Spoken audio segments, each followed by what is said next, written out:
the short review of Watching You by Lisa Joel. Lisa ജോലിന്റെ ഏറ്റവും നല്ല work ആണോ എന്ന് ചോദിച്ചാൽ അല്ല. ലിസ ജോൽ ഇതിനേക്കാളും നല്ല ത്രില്ലേഴ്സ് എഴുതിയിട്ടുണ്ട്. But this is A worthy one as well. So ഈ സ്റ്റോറി സ്റ്റാർട്ട് ചെയ്യുന്നത് ജോയുടെ ഹസ്ബൻഡിനെയും കൂട്ടിയിട്ട് അവളുടെ ബ്രദറിന്റെ വീട്ടിലോട്ട് താമസം മാറാണ്. അവളുടെ നെയ്ബർ ആയ ഒരു ഹെഡ് മാഷിനുമായിട്ട് അവൾക്ക് ഒരു ഫാസിനേഷനോ ഒരു ഒബ്സഷൻ സ്റ്റാർട്ട് ചെയ്യാണ്.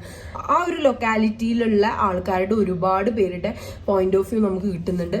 ഈ ഒരു ഹെഡ് മാഷ് അത്രയും നല്ല ആളാണോ, അതൊക്കെയാണ് ഇതിൽ പറയുന്നത്. ആൻഡ് ഒരു ഹാഫ് ഡേ കഴിയുമ്പോൾ ഒരു മർഡർ ഹാപ്പൻ ചെയ്യുന്നുണ്ട്. സോ ഒരു പോലീസ് ഇൻവെസ്റ്റിഗേഷനും ത്രൂ ഔട്ട് ഉണ്ട്. So this is that kind of book, like കുറച്ചായിട്ട് and then at the end we will figure out.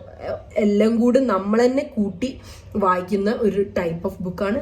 I think this was a solid one. The plot was very credible and അത്രയും predictable ഒന്നല്ല. If you love Lisa Joel's thrillers, then definitely check this one.